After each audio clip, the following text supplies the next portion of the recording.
There are a lot fewer two-parent families. What's worth more, a dollar today or a dollar tomorrow? Almost nobody gets out of love alive. Prisoners' rights is out of sight, out of mind. Is your brain on God? You ain't ready to apply. There are discussions how as they thought black families have to have them. What's worth more, a dollar today or a dollar tomorrow? What's worth more, a dollar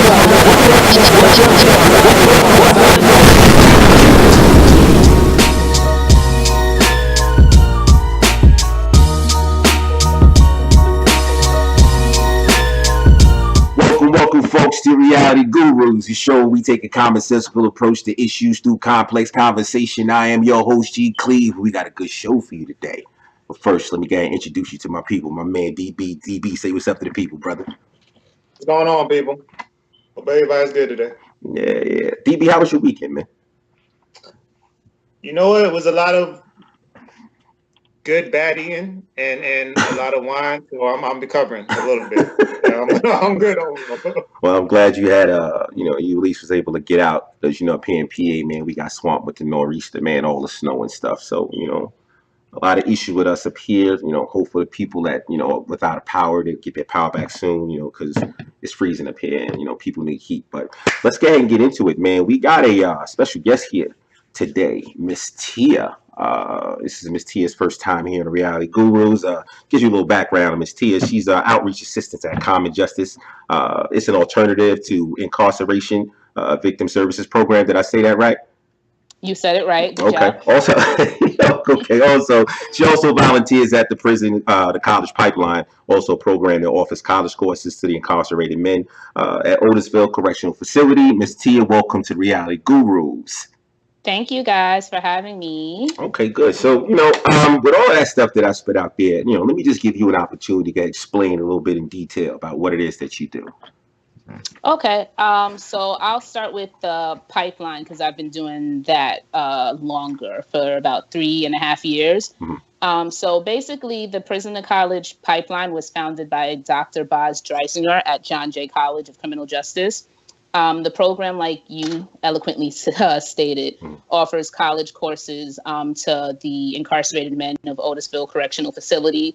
That also comes with reentry help. When the men are released from prison, they're automatically guaranteed a slot in any CUNY school as well. Mm-hmm. That helps with tuition assistance. And I've also been able to co-teach while I'm there, and it's just been an amazing experience.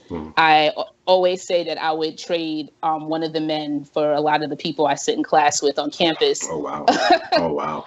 Yeah, they're really super bright and dope, and they just like bring it. It makes you work harder as well. Gotcha. So at Common Justice, I shadow the outreach manager. So pretty much the work we do there is we advocate for men or women between the ages of 16 and 26 that have been convicted of a violent felony. That's assault 1 and 2, rob 1, 2, and 3, gang assault, etc. And once they've been indicted, we pretty much stand before the judge and we say, hey, we're an alternative to incarceration and victim services program. We're a restorative justice program as well, meaning we get the victim of the crime involved and we pretty much attempt to mediate it. As far as most of the time in the criminal justice system, it's very punitive, meaning everything is punishment based. No one ever looks at the needs of the victim as well. So we ask the victim, what do you need? For instance, there was an individual that was robbed and their rent money was stolen. They're just like, listen, I need help paying my rent. Can you help me with that? Absolutely. But then with the defendant, they have to complete the program within 12 months to 18 months. And, that comes with, you have to get a job. You either have to be in school. You have to go to group. So it's just, it's been really dope to do that. I've been working there for about 7 months, and actually seeing that there's an alternative to our current criminal justice system has been pretty cool. Gotcha. I feel like I've been talking for a lot. No. I mean, listen, like I said, this is your first time here. We want to give you an opportunity to get ahead and speak, a little bit of your background and stuff. Let me ask this question. So as far as the funding for this programs, where do you guys get your funding from? Common Justice is actually a spinoff of the Vera Institute of Justice, and you guys can Google them. And they actually broke off from Vera about 3 months ago. Most of the funding comes from private donations as well as government assistance as well. Now, as far as the inmates that you actually deal with, Incarcerated people, don't say inmates. Excuse it's me. dehumanizing. excuse me, incarcerated people, the ones that you're dealing with, how do you think they feel about the program? How are they adapting to it? Well, the pipeline has been around for, I want to say 8 years, but don't quote me on that. It may be a decade. A lot of them have stated that it's given them a sense of purpose. It's increased their self-esteem. And aside from the obvious, giving them something to do, education is a tool to change their lives. I don't know if any of you guys remember this because I was a child when this happened. I believe Bill Clinton took education out of prisons for a while. He dismantled that. And if you take education from someone, all you're teaching someone that's incarcerated is how to become a better, quote unquote, criminal. The whole point behind the correctional facility is to correct behavior. How can you correct behavior? How can someone in the penitentiary penitent for their sins or their crimes if they can't educate themselves? Gotcha. Well, let me ask Dane real quick now that we got some stuff from Ms. Tia. This specific point that she mentioned about education being removed from prisons. What do you think about that? Do you think that is just, recipe for disaster, or maybe it might be something that It could do is. some good? I mean, yeah, it definitely is. A lot of that, especially around Bill Clinton days, taking out rehabilitation programs, period, damage us a lot more. And set us up for a lot of failure, because now it's not also when you're in prison, what happens when you get out, when you don't really have the knowledge, you don't have any kind of real, focus on anything. You live this, and we've, I don't know if anybody heard it, but I've heard, the aspect of PTSD and the effect of going from this situation, this environment, back into another environment, and then transition. If you don't have any kind of information or knowledge, it's harder for you once you get it.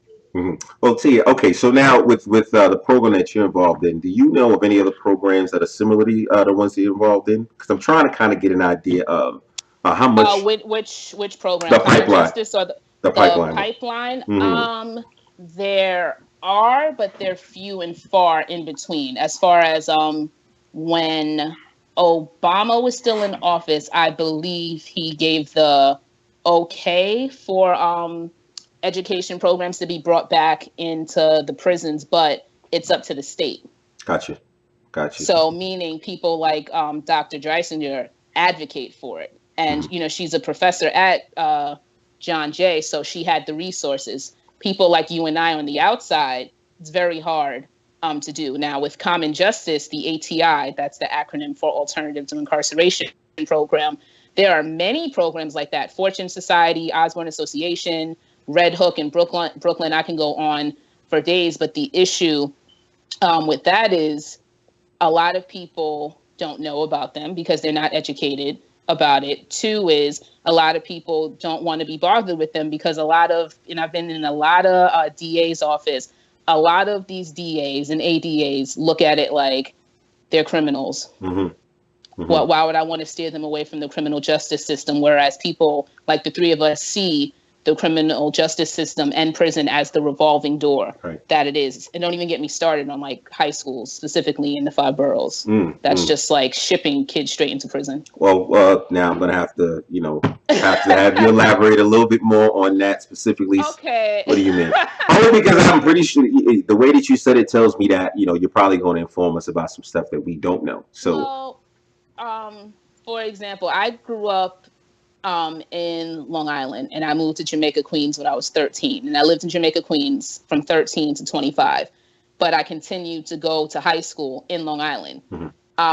Having lockers in school was normal to me. Not having to go through a metal detector was normal to me. We didn't have school safety in my high school. We had security guards, but they were like retired law enforcement that literally didn't do shit all day. And somebody's probably going to see this from my high school and get mad, but it's true. What else? Right.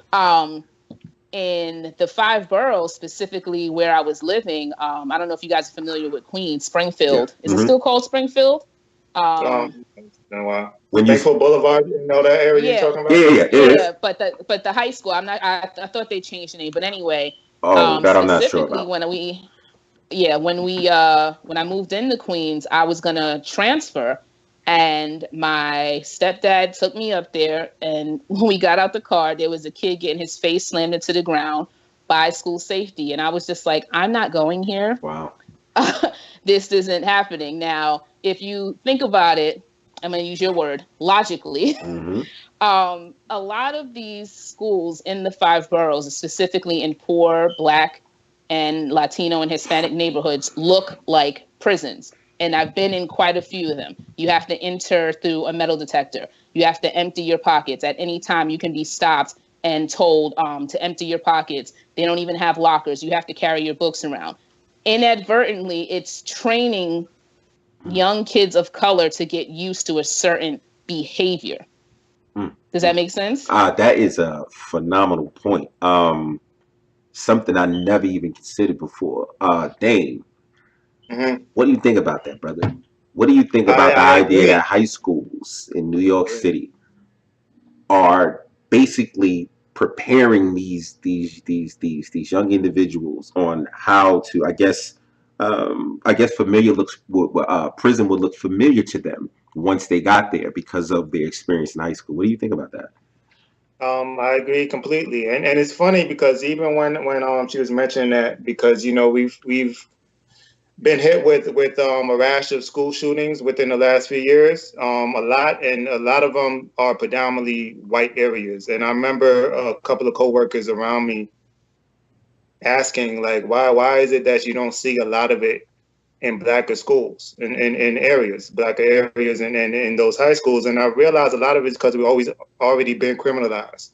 When she mentioned you got metal detectors constantly being searched, you have peace officers and all these other things that pretty much treat you like prison. And also the fact, like, when you hear stories about when kids act out, usually a kid, a person of color, a teen of color act out, they usually automatically already call the police officer or call somebody else to actually drag them away, right? So they are automatically criminalized when they get in there, and that does have some kind of effect to your mental abilities. That's interesting. Okay, so if we get back to the education part, not being removed from prisons, let me ask this question. Do you think it's better to focus on what's going on while the incarcerated are in prison, or focusing more about what's going on once they're released? What do you think about that, Tia?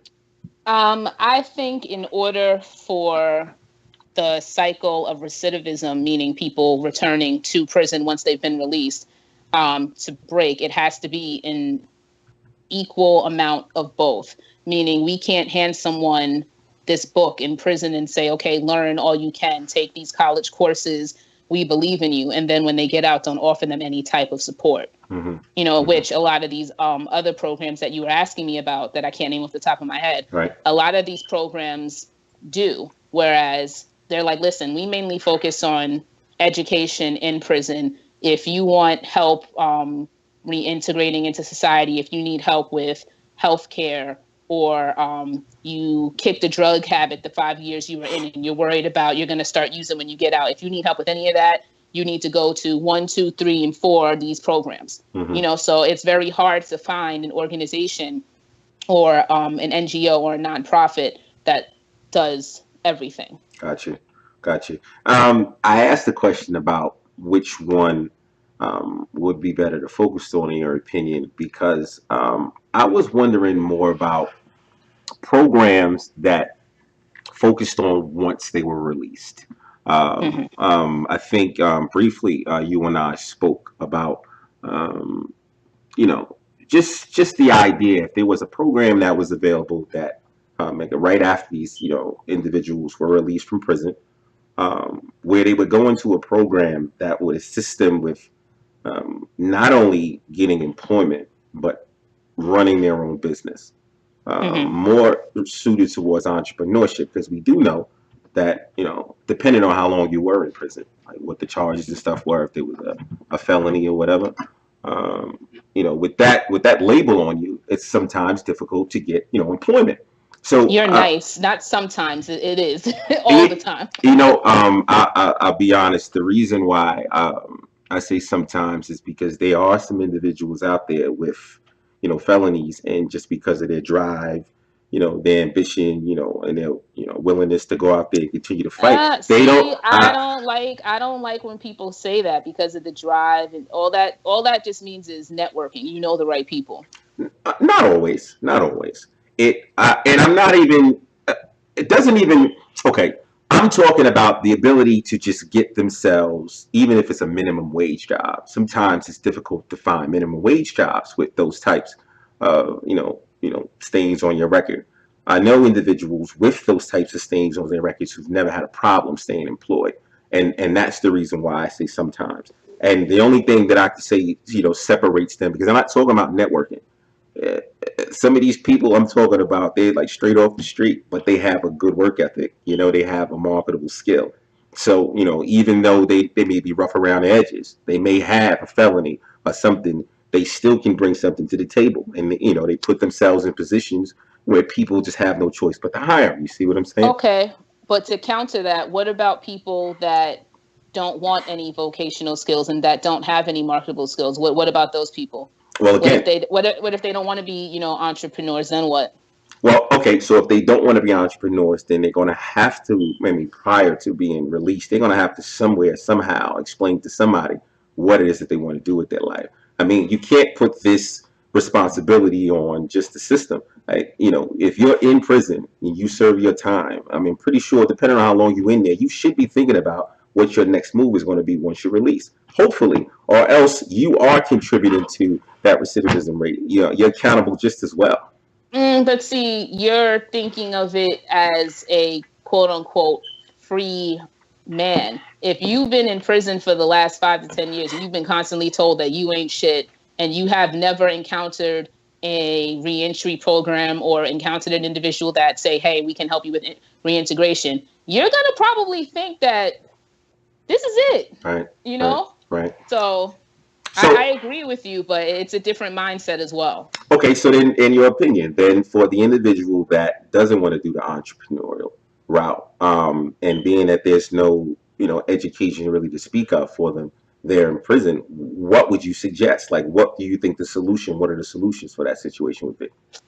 Well, so in this situation, we're saying that there's no educational program outside of like getting their GED in prison.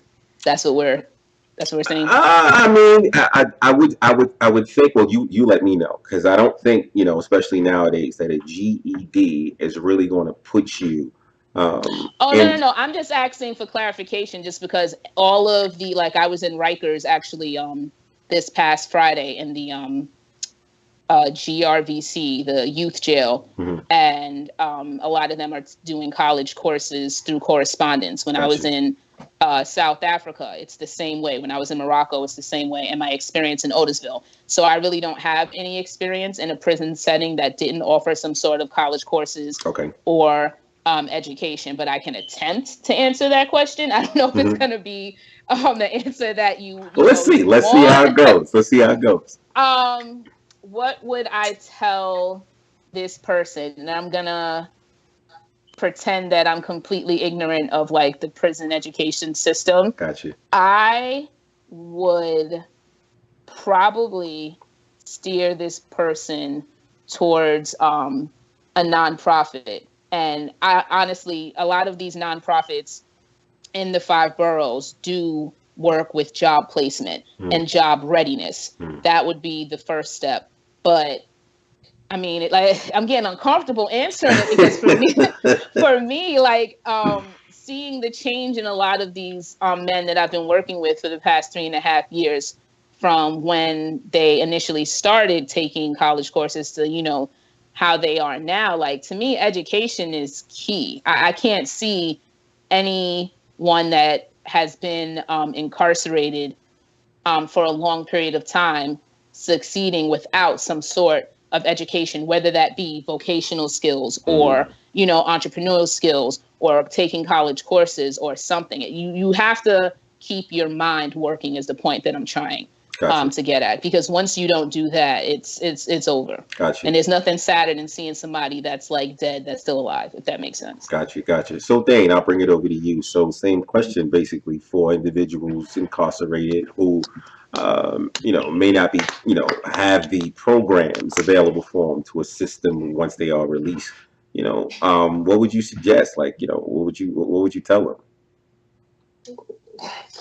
I mean, listening to Tia and also talking to you, because, I know you've always been on the entrepreneurial side. And I remember a conversation we talked before about a program in New York and how they help a lot of small businesses. And a lot of people didn't know about it. There had to be somebody to go on a radio show to actually let people know about it. And I kind of feel like the same thing here. Like, the fact is that these programs are here.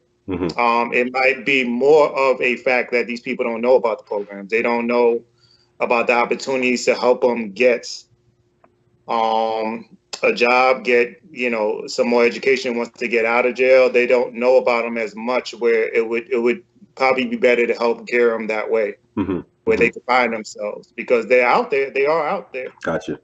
Especially listening to Tia, I'm finding out there's quite a few opportunities. Gotcha. It's just a matter of getting that connection. Gotcha. Wait, I just wanted to touch on something else, because Dane, you guys made me remember something. A lot of people with money that are entrepreneurs and a lot of business owners need to get involved as well. I forget what prison it is and the name of the organization, but I can send it to you guys once we're done recording. There's a prison in California, in I think the business is owned in like Silicon Valley or something like that. And they pretty much came into the prison and said, we want to teach some of the incarcerated men in here how to code. And we'll pay them. And, I don't know if you guys are familiar with like prison wages, but it's something crazy like 10 cents an hour. Right. Or 15 cents an hour. And for example, if they're within 1 to 5 years of their release, when they get out, they're guaranteed a job at our organization.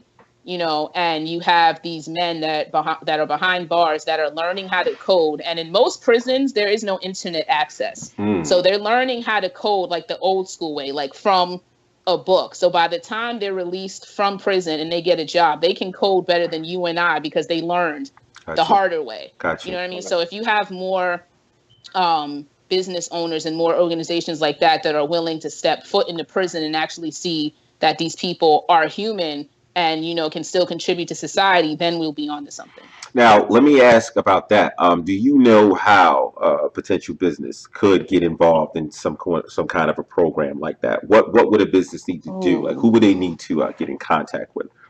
Well, in New York, speaking from an education standpoint, actually, no, I'm going to answer your question from a business standpoint. You would have to get in contact with DOC, Department of Corrections, and write a fucking good ass proposal as to why they should even fuck with. Right. Sorry, see, right. No, see, believe me, you are fine. Believe me. Go ahead. All right, why they should even fuck with you, and then you also have to have a good foundation. What is your business worth, and realistically, can they use you? And that's going to sound terrible, but with the business in Silicon Valley, they realize, okay, wait, hey, we can get away with paying them like 10 to 15 cents an hour.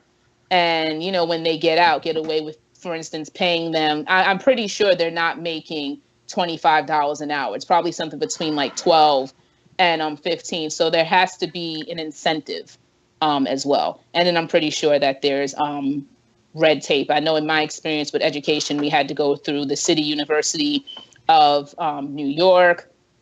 We also had to get a lot of letters and grant letters and recommendations from other nonprofits, people to vouch for you, things like that. It's a lot, just to answer. Gotcha. It's a lot.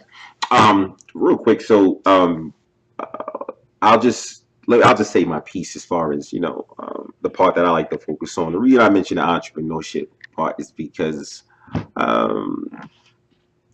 financial independence and the ability to control your own situation, I just think is pretty natural. And then for incarcerated, did I say that right? Incarcerated individuals? Incarcerated individuals, persons, or people. Gotcha. So incarcerated individuals, again, I go back to the stain with felonies and just, the idea of being incarcerated in and of itself makes it increasingly difficult for, especially, descendants of slaves once they are released to be able to get back into society. And so I think the entrepreneurship way, allows for you to kind of circumvent that whole system, so to speak, especially if you are put into a program that helps you from A to Z. And he was just mentioning about New York City Small Business Services. This is a program down there where if you want to start a business, I'm talking about you have just an idea. If you walk into this building from the beginning to the end, they will assist you, and it's absolutely free. I say to myself, well, okay, so now you have someone who is short time and they're getting ready to be released.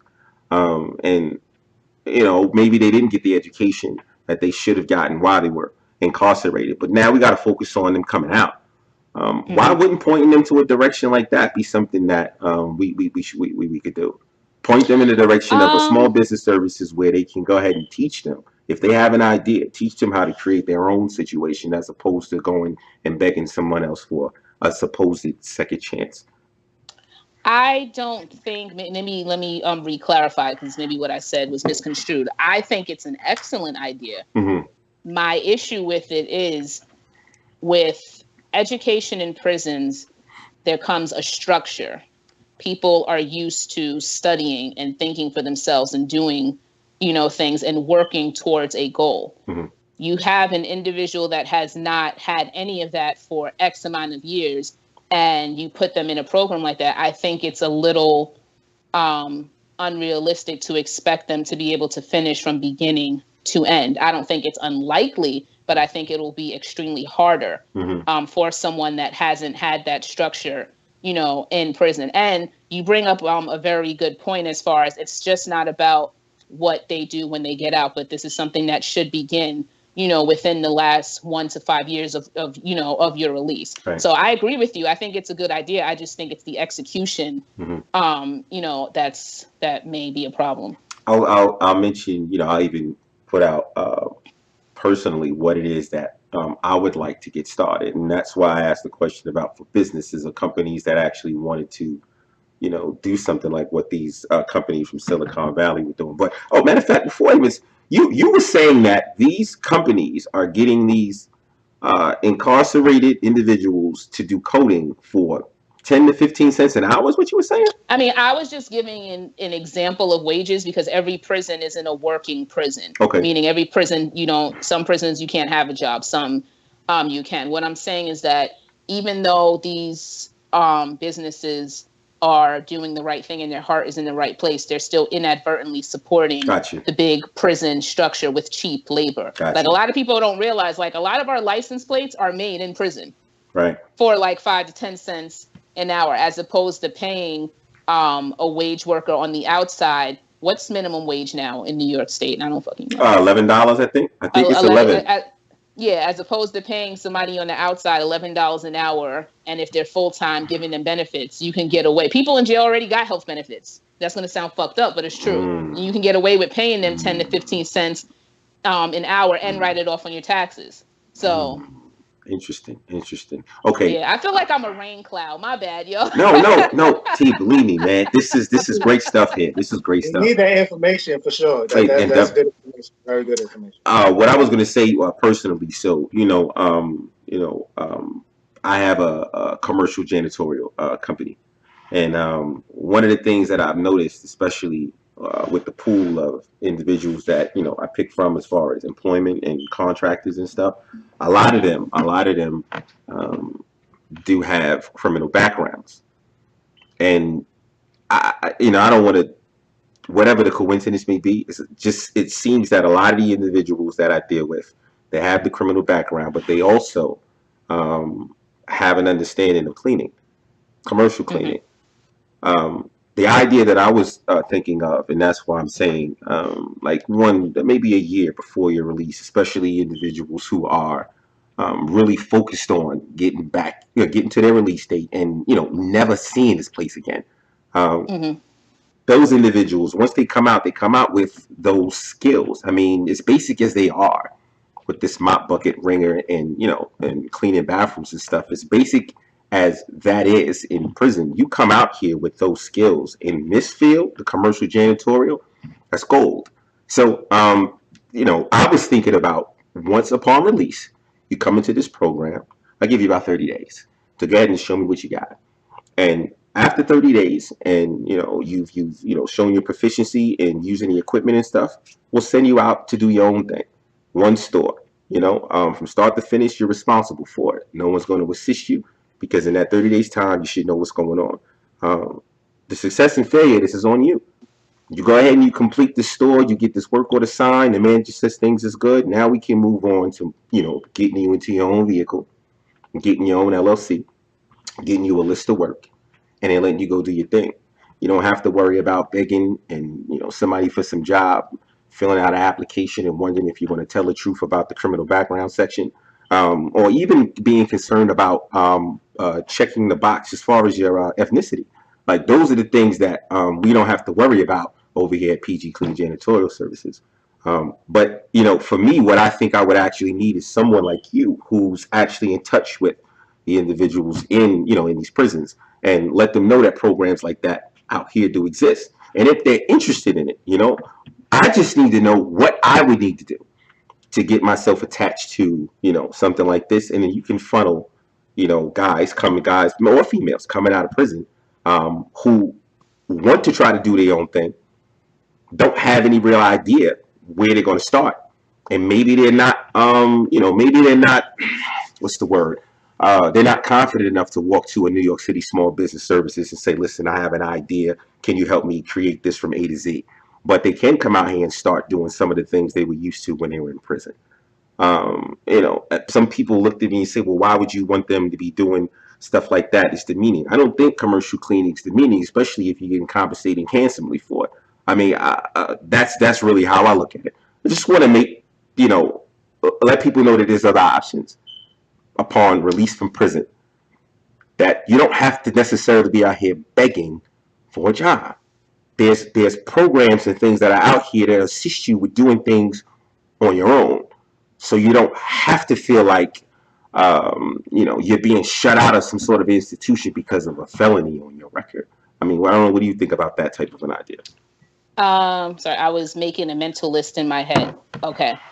First thing is, I'm not sure how long ago, it may have been a year or two ago, but I think New York State got rid of the check the box rule. Mm-hmm. So now companies or organizations, they can't legally force you to disclose whether or not you have a felony, but it's their responsibility to do the criminal background check. Gotcha. And do their due diligence. Second thing is, whoever told you, that cleaning and being custodian, whatever, is demeaning. I don't think it's demeaning. I think it's an option. Mm-hmm. It would be demeaning if you were saying it is the only option, mm-hmm. Which you aren't. And realistically, everybody isn't set up for college. Like, I went back 4 years ago and I'm fucking dying and I'm graduating in May. So it's not for everybody. Right. It's hard. Right. I'm a proponent of, I think it's possible for people to do both, but I would steer someone more towards the educational route.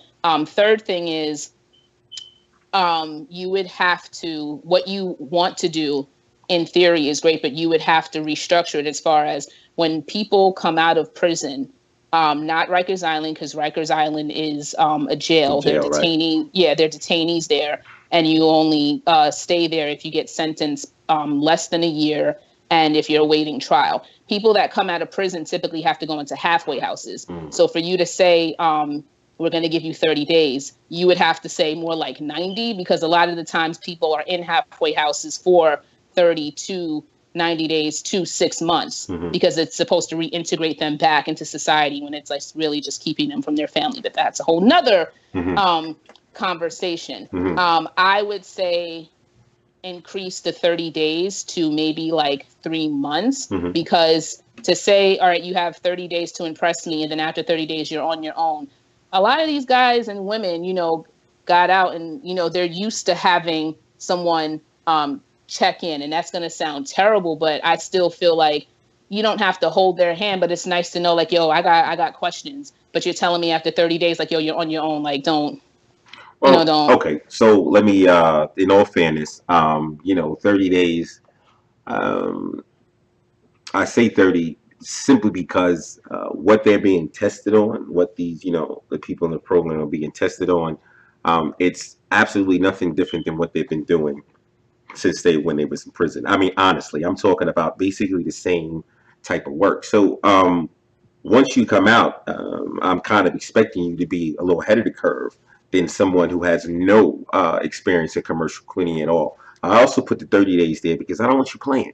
I don't want nobody getting complacent. And so you get out here, let's get to this as fast as possible, because this is not about you being an employee. It's about you running your own shit. And if you're in here longer than 30 days, I just think you're taking too long for us to get you to the process. So, Now, during this 30 days, are there any courses about being an entrepreneur? Are there any courses and reading materials that are being given on how to start your own business? Indeed, that's what the entire program is littered with, all of that.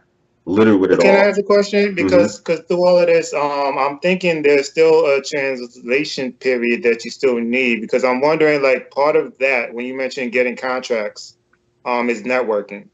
And if you're coming straight out of jail, it's a different conversation, I would imagine, in jail than it is talking to a business owner and trying to get this contract.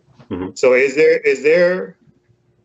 has to be some sort of job readiness thing that your program would incorporate as well.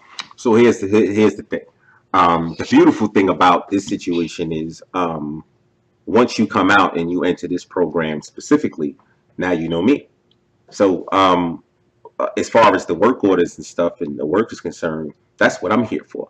I just want for them to understand that here's an opportunity here, and the people behind the program really care about your success. So again, I'm going to do everything in the program. People involved with the program are going to do everything they possibly can do to get them to the point they need to be, because I just want to push you out this nest and let you fly. And then you not have to worry about, again, begging someone to get into their system. Now, to talk directly to your concern thing with regard to the contracts and stuff, that's going to definitely come with experience. You're going to come along, and a lot of the stuff as far as acquiring some of these contracts is online, like as far as just reading material, filling out certain applications or requests for proposals and stuff. A lot of that stuff doesn't even require like a one-on-one interview with someone. So you go ahead and you get that. Even doing the stuff online, I think is something that needs to be part of the education anyway. Of course. I think I'll just say because I agree with Tegan. Like, I think 30 days is kind of short. I understand your motivation about putting the pressure on them, but I still kind of feel like if you're going from being a few years in prison to being offered this opportunity to do for your own, that there's still a lot to have to experience that can't be fit in a month.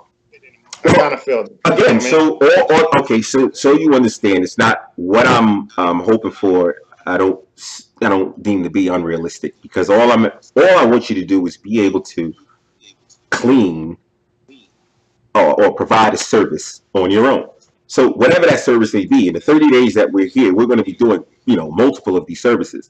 You're going to be doing it along with other seasoned individuals. You're going to be using machines. All of that stuff is going on within that 30-day period. The only thing that I want you to be able to do after 30 days is to be able to take care of a service all by yourself. That's it. The stuff that you will be seeing going on in these 30 days, you'll see individuals doing it on their own. And when it's your turn, just want to go ahead and show them proof. As far as being able to... You basically saying that you want them to be able to clean without supervision, like they're able to handle the laborers part about it. Exactly. Without any oversight, pretty much. Exactly. That's And the ultimate contracts goal. and all the other stuff comes, I guess, a little bit later But on. that's step two. Once I get you into your vehicle with your machines and your LLC is established, then we'll go ahead and we'll start doing a little more. You can still continue to work because we're just talking about providing services now. But now you're at the next level. You done graduated from the part, from coming straight out of prison into this program. You've already graduated from there. Now we're going on to the next level. We're going to refine everything. There's a lot of stuff that you are going to need to learn. This is education. I'm still learning.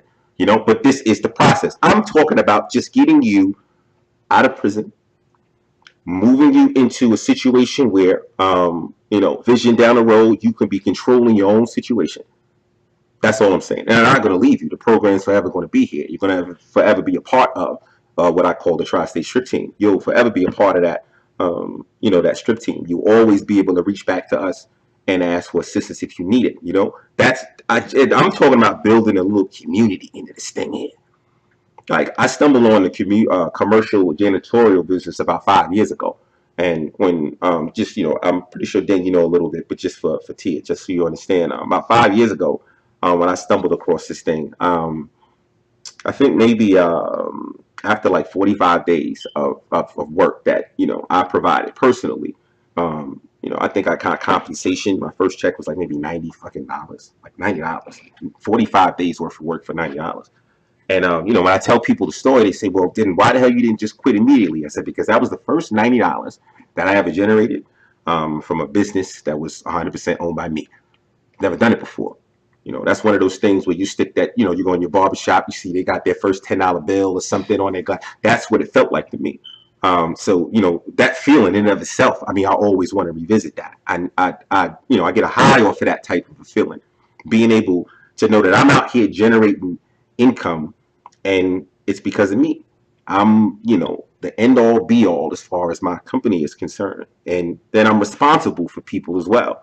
I employ people as well. These are the things that that I think are important. And if you're coming out of prison and you have these felonies, you already got these strikes against you, and then add on to the fact that you might be African American. I just think that if you're going to come out, land in a situation with individuals who really care about your success. And this is what that program is. Well, I like to see it, come to fruition and stuff. But that's why I would definitely need, Ms. T's help with something like that, But overall, I wanted to know what you guys felt about that, because that's where I want to push. I want to push for programs like that are encouraging people coming out of prison to do their own thing. A few things. You touched on a few good points. The one that really stuck out the most to me was, as far as it's important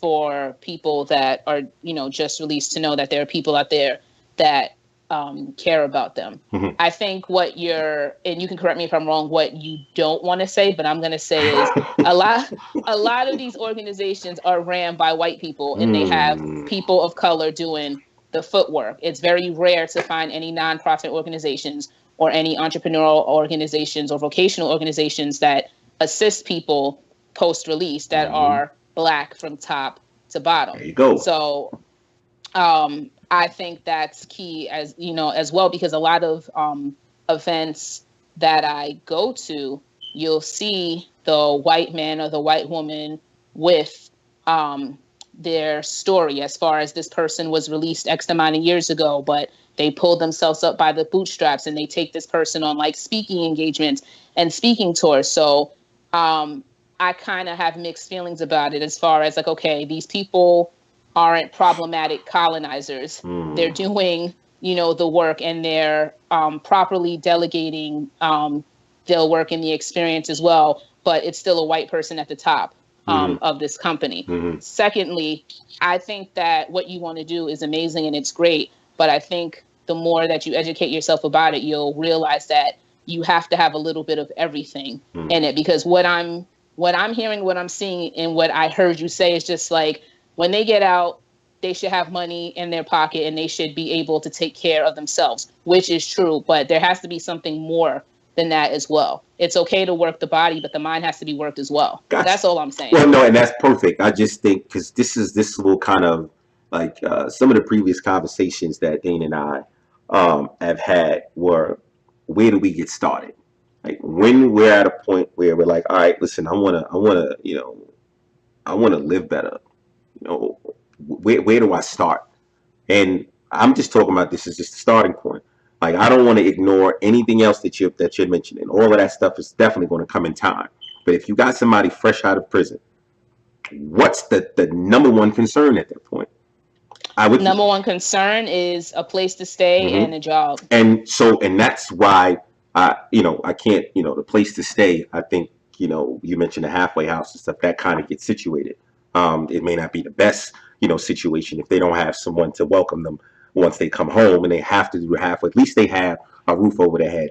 Now I'm going to pay attention to making sure you have compensation. So you don't have to worry about being violated, parole violation, because, you don't have a job. You don't have to, find people or here's, I'm not even sure if I should say this, but there's been times where I've talked to, guys fresh out of prison, and, they've come to me like, hey, yeah, I know you're doing your thing and everything, you think you could like work something out with like a check stub or whatever.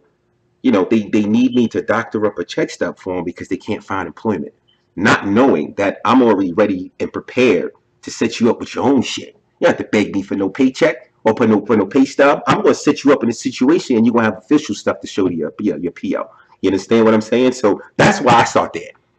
And once we get you having some steady cash flow, then, sky's the limit. You want to go educate yourself on something else? You want to dig deep into the commercial janitorial? That's fine. You want to leave this, once you get something else going on, that's fine too. I just want that period between transition from release back into society.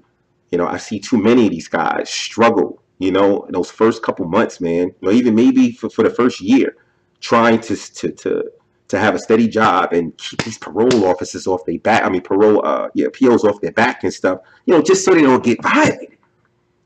So I mean, look, and that's fair, and that's your experience, and that's why it's so important to you. If I were in your shoes, I would feel that way as well, and I don't think there's anything wrong with that.